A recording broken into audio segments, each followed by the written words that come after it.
Oh yeah, now? You want to start now? Yeah. All right. How do you do? We're about to unfold the story of Ghost of Frankenstein. My son, would you destroy that which I, your father, dedicated his life to creating? What if it had another brain? Whose brain? Your brain. Forward! What good is a brain without eyes to see? I warned you that you might regret this action.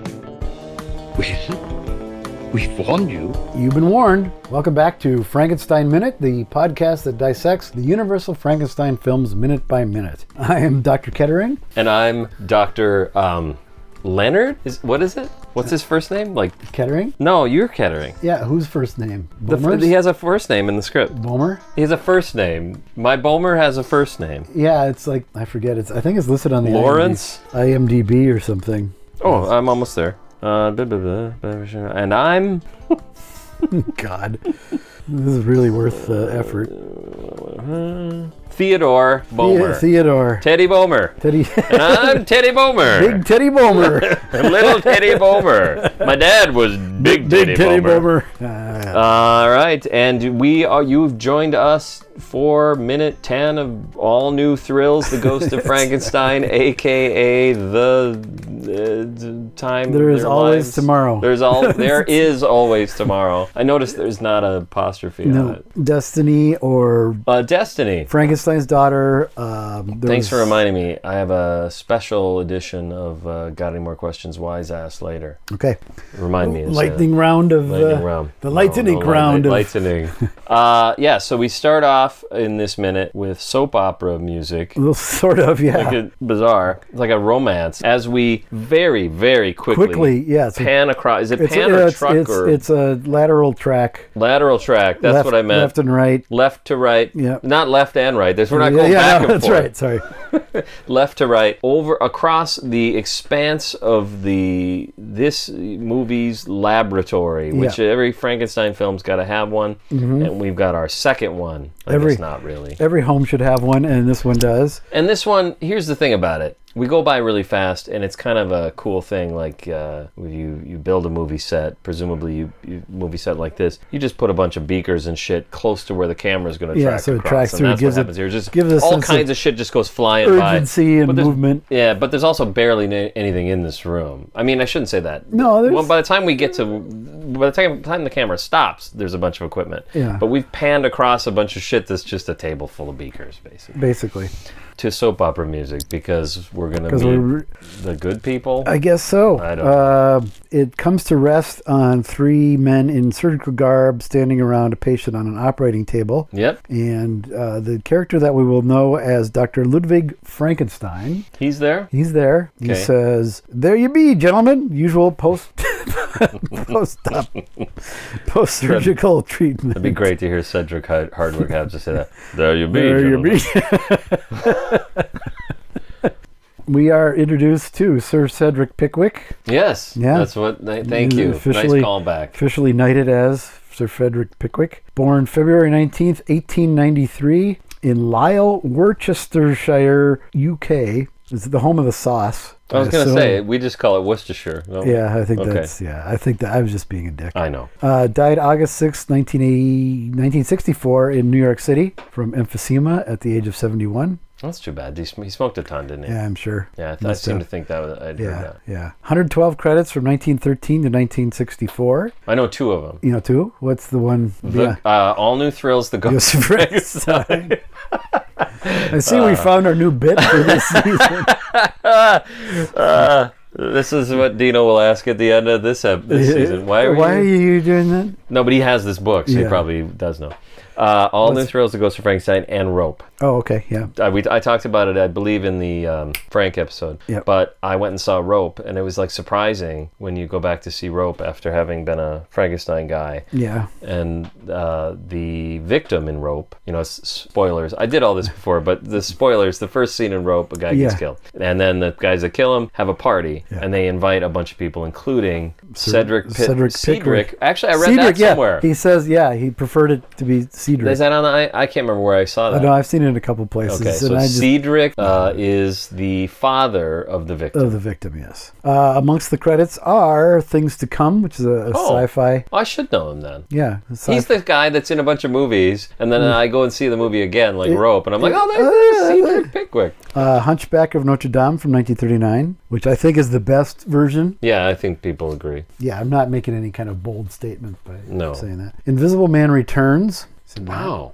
Suspicion for Alfred Hitchcock. God damn. Invisible Agent, another Invisible Man film. See, now that I remember, it's part of the box set. Yeah. That's all I remember. The Lodger, not the Hitchcock version from the silent era, but... The Doctor Who episode? Yeah. A Picture of Dorian Gray. He's the narrator. Okay. The aforementioned Rope. He's the narrator. I like that. He'd be good as a narrator. He's a really good, because he also narrates War of the Worlds. Oh, okay. And he's really good. Connecticut Yankee in King Arthur's Court. He plays the court? Yep. The Ten Commandments. He plays number 9.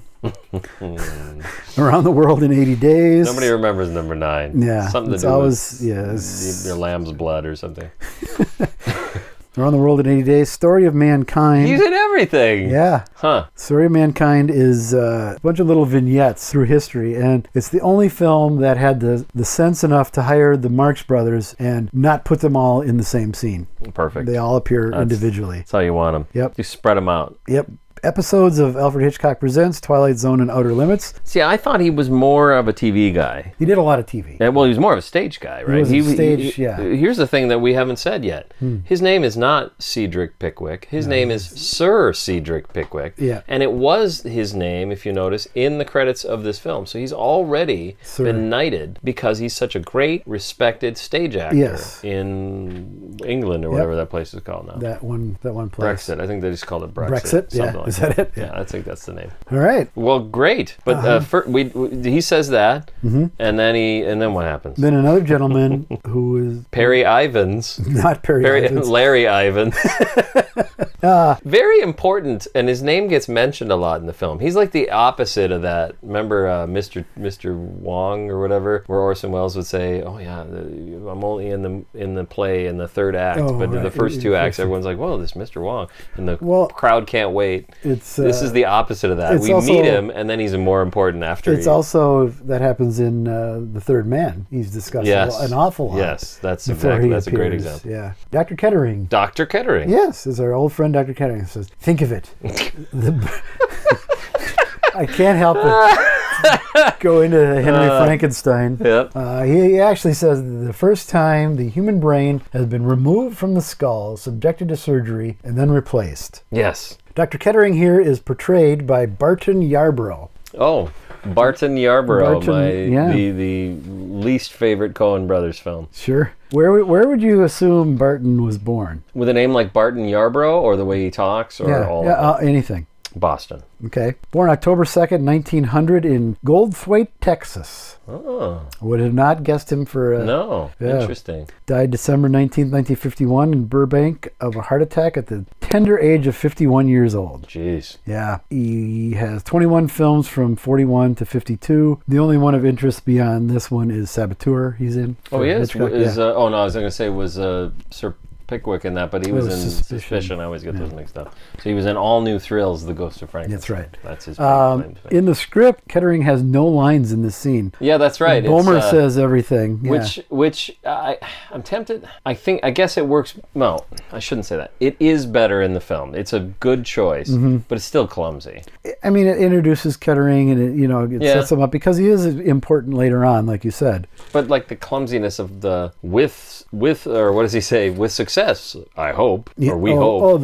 Bomer's first, Yeah, it's like, what? With success, we hope. Okay, so the line we're talking about is, think of it. It's the first time anybody's ever taken a brain out of a body, stuck it on the table, and went to lunch, came back, and did the surgery, and then put it back in the head, and everything's and then Bomer's like, with success, we hope. Well, I could do it without success. What kind of fucking accomplishment is that? You want me to show you? I'll just cut it up like a tomato and stick it back in there. Oh, yeah. Anyway. Bomer needs no introduction. He's our old friend Lionel Atwell. Let me think. See minute 16 of Sun if you want the. Here's the only thing. I didn't even put it in my notes, but I do want to say it's nice to see Lionel Atwell back. I'm very happy to see him back. But one thing that is somewhat relevant, it comes up in American Gothic, and I believe it's mentioned in one of the Manx. Maybe this doesn't matter. At this point, he's not having a good time. His life has changed since Sun. He's been on trial because he had a party, and the allegation, as I understand it, is they showed some porno films, and then there was an encouraged orgy. Everyone to reenact the porno films, and some ugliness took place, as you can imagine in an orgy. I don't know. I don't know why I would imagine ugliness in an orgy. I don't know the ones I've been to. Yeah, there's a lot. I'm not, not all orgies. Hashtag not all orgies. You're giving orgies a bad name. I don't want to give any orgies a bad name, especially the ones that the annual. What was that movie that we watched? The Society. The annual. I was going to say the State Fair has a thing. No, that movie Society that we watched, the Brian Usna film, had that. I don't even remember the orgy. Now I remember. Everybody was like melted into each other. And that's true. There you go. It had a name. It wasn't like an orgy. That. It was the something or other, and I can't remember. I don't remember either. I've seen it a couple times. That orgy scene in a while. I watched it a couple times. I just like the lady who had the tits on her back. Did I?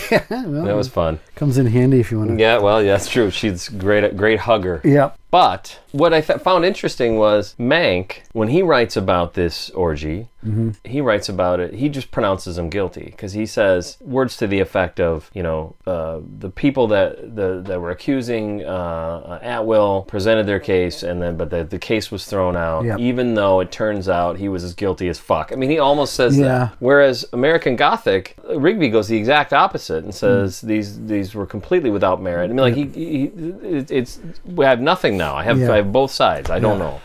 From two authors that we both respect greatly. Yeah. I mean, and the only thing I have to go on is Mank said it, and then the American Gothic came out later. So maybe more modern scholars take a more skeptical eye. Because here's my problem with everything. My problem with maybe life. I admire Atwill, and I want him to not have been a rapist or in any way evil. Yeah. I don't want my Atwill at all evil. Except on screen. Well, that's true. On screen, I want him as evil as can be. Yeah, I'm a wax museum Atwill more than a... Murders in the Zoo Atwill is pretty good. No, Murders in the Zoo Atwill is fucking crazy. Well, I don't know it. I'll have to go back. You recommended it to Frank, and I'll watch it.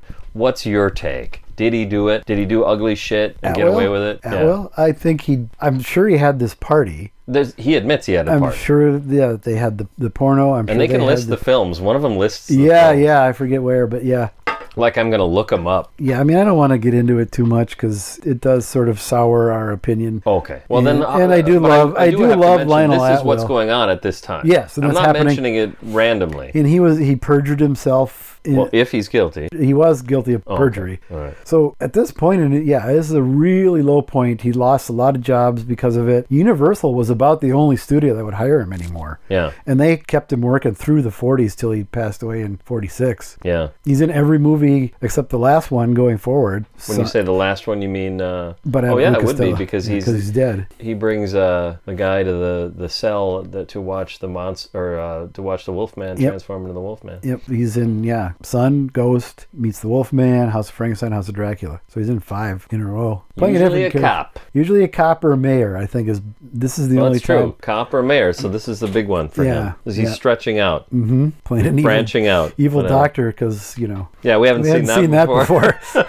Not in this series, anyway. Not played by Atwill. Yep. So then he continues, after all, Dr. Frankenstein, we have to remember the patient was violently dementia precox. That's true. My goodness, you're way past ahead? me. I got lots more. Oh, sorry. So first of all, I'm not convinced this is the best way to perform brain surgery. I don't see, this is the thing about that. I made a joke about the success, so you pull it out and cut it to pieces and put it back in. But also, I don't see any value whatsoever to this process. I see one reason why you would do this, and it's to set up your movie. Because later in the movie, we're going to do brain transplants, spoilers. Right. But that's the only reason you would have a scene where a guy says, we took the brain out, we operated on it, and we put it back. Like, why would you do that?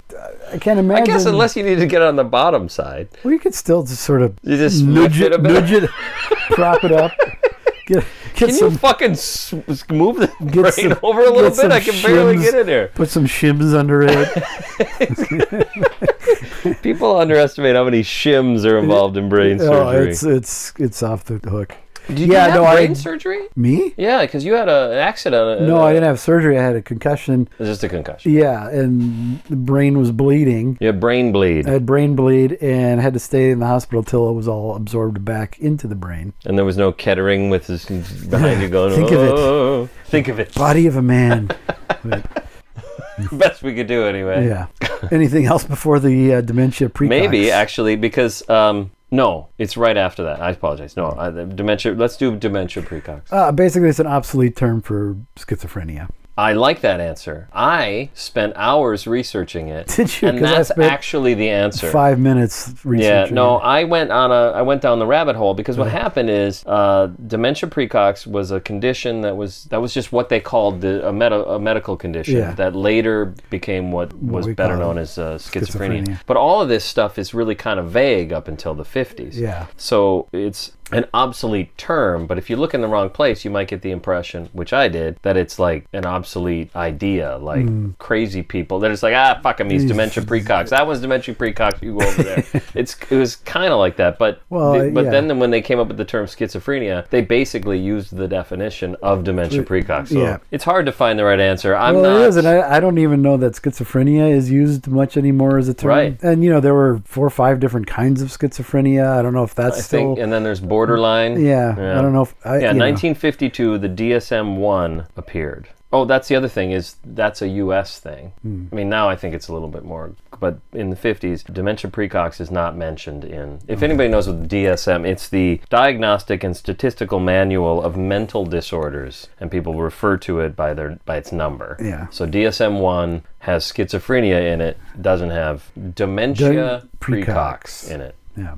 There you go. Okay. I remember hearing about it in older movies and didn't know what it was. And then, well, actually, guys, there's a lot that, because in the script, Frankenstein does, at the end of the scene, he says dementia precox. So it's hard to know if I should mention an hour later. Well, but he says, I'm going into the library, or do you want to do it in your Igor voice? No. I am going into the library to complete my notes. Do it in your Cedric Hardwick voice. I'm going into the library now to complete my notes. See that I am not interrupted, please. You will watch him during the night. After all, he is violently dementia precox. So they just distributed the lines a little differently. Actually, before that, Bomer, it says Bomer. Bomer. This is what the script says. Bomer, parentheses, who is sour and sarcastic in his demeanor, parentheses. So how do I do sour and sarcastic in his demeanor? It's 100 to 1 chance that he'll live. It will be the first time the human brain has been removed from the skull, subjected to surgery, and then replaced with success.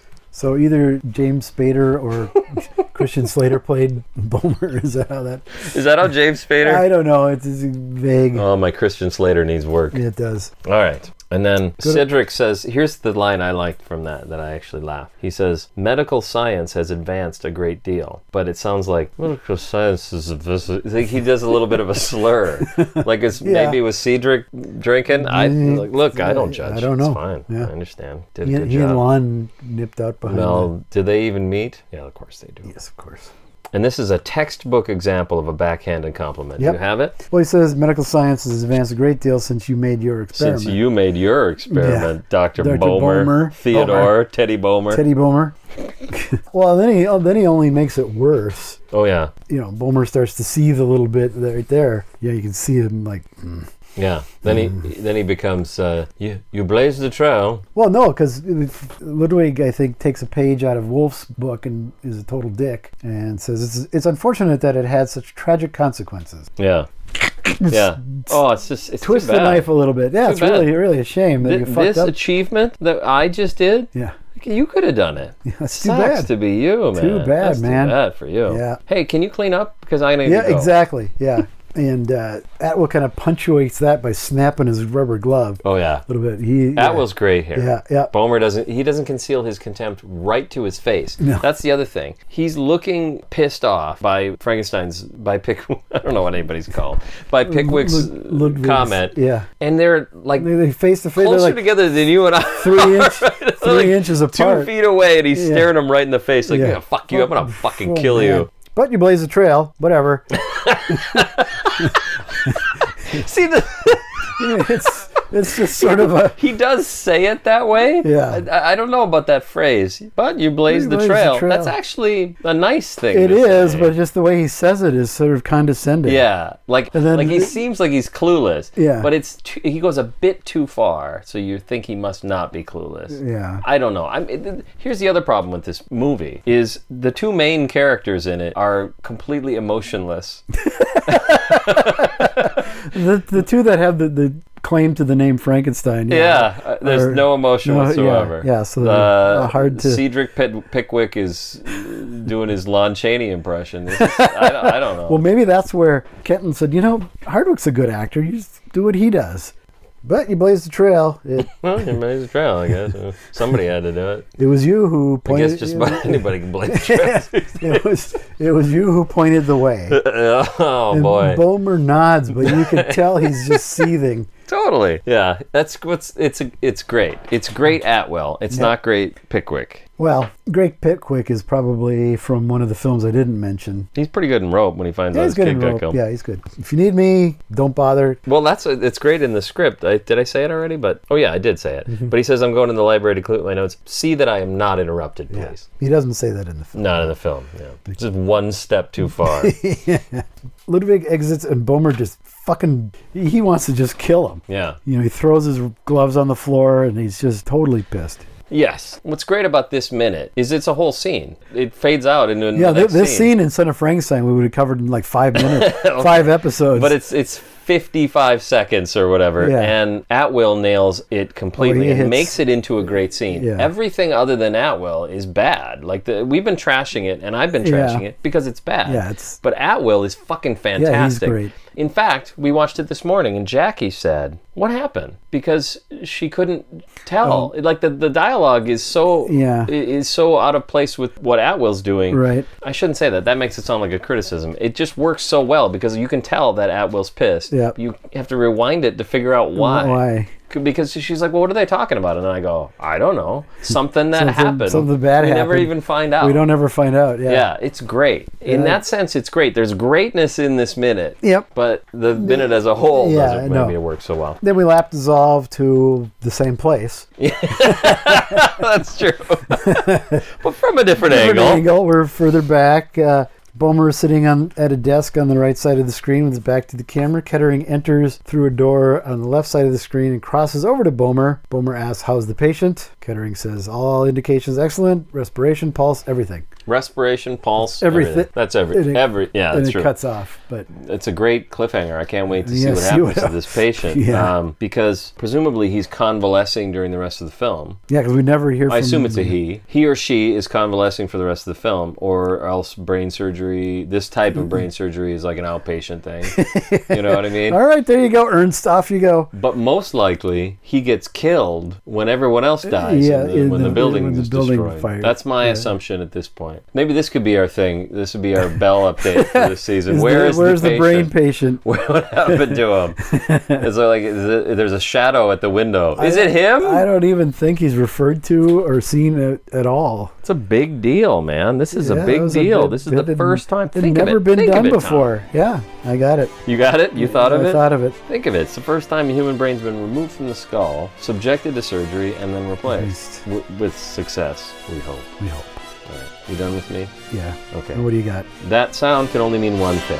Got any more questions, wise ass? That sound of the theme music and Tom saying the thing can only mean one thing. It means that it's time for Got Any More Questions, Wise Ass, brought to you by Patreon.com. Patreon.com/Frankenstein Minute is where you need to go. That's the URL that you type into your machine. Your machine. I don't know, whatever machine you're using. Yeah, just pick a machine. Just gonna put it into the dishwasher. Honestly, I bet you could type it into your dishwasher. No. Your dishwasher's probably now got a screen that you can sign up to be sign up to be a Patreon. It's like in the manual. It's like how to clean the filter. How to become a Patreon for. Oh, we can't do these long ones anymore. Really? Okay.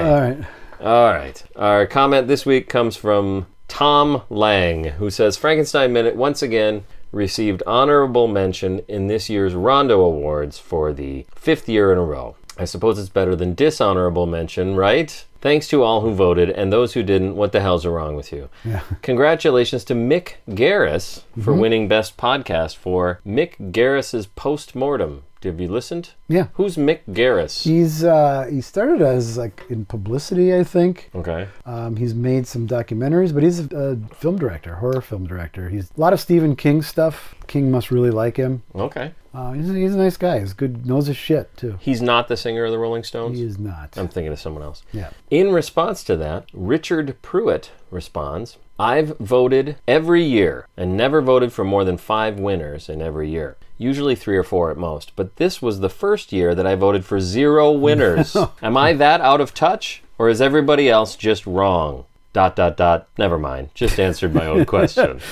Okay. I like Richard. Yep. That's good. And I totally identify with this comment because I'm old. I'm getting old, and I think it's normal to be out of touch. Yeah. And that's what I'm sort of, I'm at that, I'm tempted to call it middle age, but it's maybe I'm a little too old at this point to be called middle age. Yeah. But it's like, what do you call it? Just being a dick, I guess. But just like acknowledging that maybe the world isn't for me anymore. Yeah, I think there's that. So when you acceptance. watch the Academy Awards, I watch them because it's on if I'm not doing anything else. And I do find the award ceremony entertaining, but I almost never know what they're talking about or who they are. I don't care for award shows, so I don't ever watch it. You didn't watch the guy get hit? I've seen that. Remember when Lawrence Grant slapped that guy? Slapped that guy. Yeah, well, that's, I think, why I kind of drifted away from The Simpsons, is a lot of the pop culture references. It's not my pop culture anymore. Yeah. I scroll through Facebook, and half of it is just absolutely incomprehensible. You know the latest thing on Facebook is for me?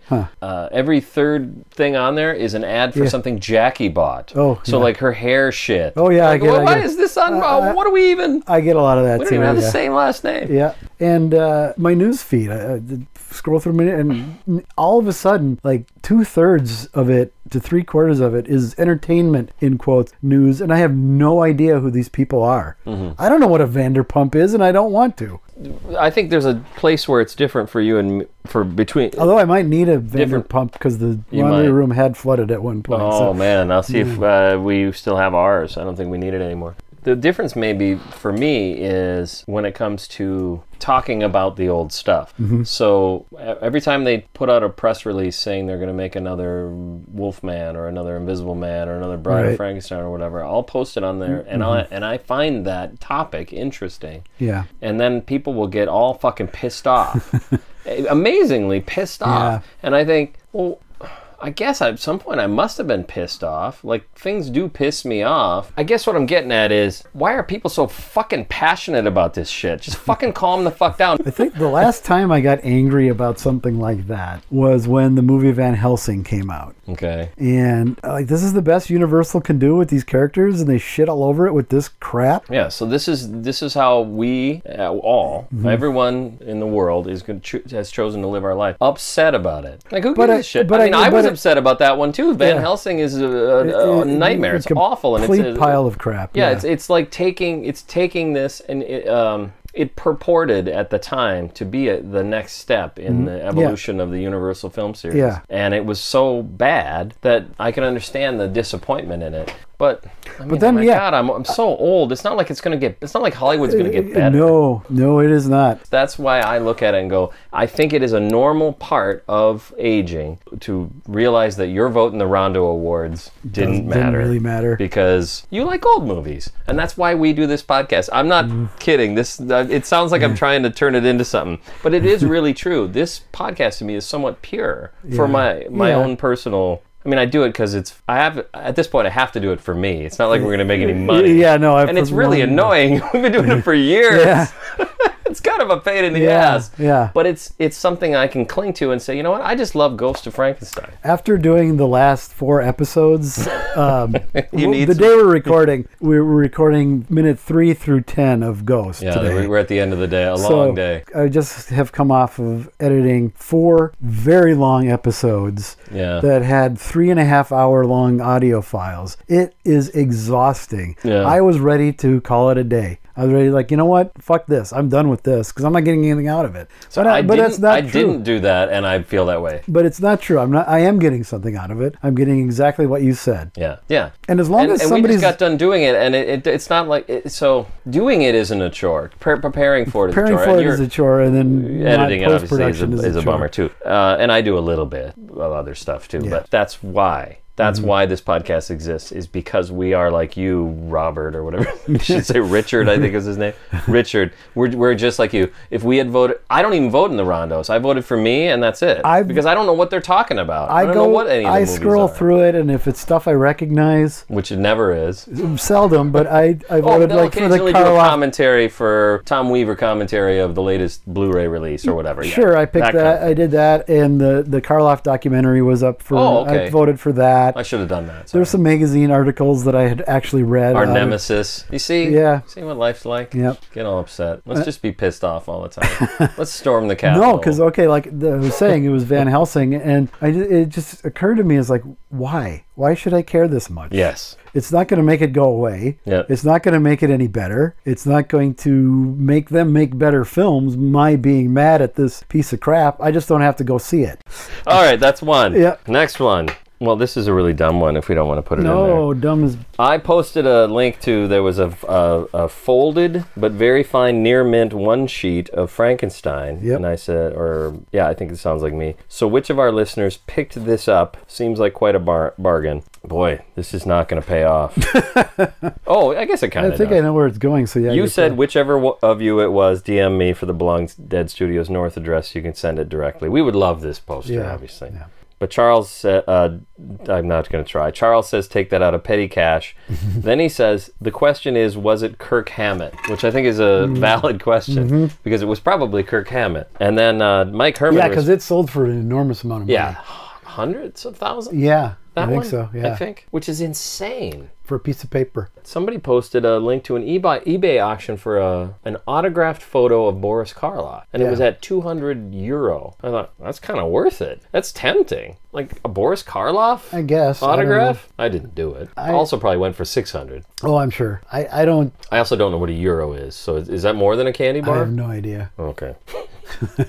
I don't do the autograph thing much. That's true. It's not my thing. I have some autographed books that I either happen to be at the store where they were signing them, and I got Russell Johnson's The Professor. Nice. But I knew that he was going there, and I have the script book for This Island Earth. He's in that film. Yes. So I brought it there. Is it up here, though? Yeah, it's up there. Wow. I brought it and had him sign that, and he was fascinated by it. He hadn't seen the book. Okay. And he's like, oh my goodness, this takes me back. And he's paid. People are lining up, waiting for me to finish, but he's, oh, look at that. I remember, and you could tell then his handlers were like, okay, let's move him along. But he was just thrilled to see it. So that was cool. That is cool. Honestly, I went to see. I got Neil Gaiman's autograph. I think I talked about it, so I won't talk about me. But I went with my sister, and she brought what I think might be Neil Gaiman's first comic book for DC Comics, and had him sign it. And he did the exact same thing. I don't think any of the handlers got worried, but it was really cool to have that personal connection. Yes, I think that's more important. Well, it was even. I also think signing a book for some reason feels different to me than signing just a piece of paper. Yeah. Okay, when you catch them off guard. Yeah, bring something they're not expecting. Yeah. And okay, I think we've beaten that to death. Yes. Although Charles says the question is, was it Kirk Hammett? And Mike Herman responds, that or Del Toro. He's got a point there. That's a very good point too. Okay. All I know is no one has mailed it into Belong Dead Studios North yet, so still waiting. All right, we have a kind of an unusual. Got any more questions? Wise asked to finish up. Okay. My sister sent me a YouTube clip, and it's 30 seconds long. Destiny! Destiny! No escaping, that's for me! Destiny! Destiny! No escaping, that's for me! Okay. So no comment from her about what that's in reference to, but all I can assume, based on what you said earlier, is that we talked about the fact that this movie is called Destiny. Yes. Well, there you go. That's marvelous. Well, thank your sister. Thank you, Kathy. I don't know why I keep calling her my sister. She has a name, and her name is Kathy. Well, thank you. She's wondering where I am. Oh, yeah, I noticed looking at the time. All right. Send in your cards and letters. Keep them coming. We don't have an address for you to send those to, so just, usual spots. Or send us t-shirts. Here's a good idea. Comment on YouTube before it's taken Before down. it's gone. And then I'll get a notification saying you commented. I'll go to look at it, and it'll be It'd gone. be not there. Yeah. Perfect. Yep, I like that.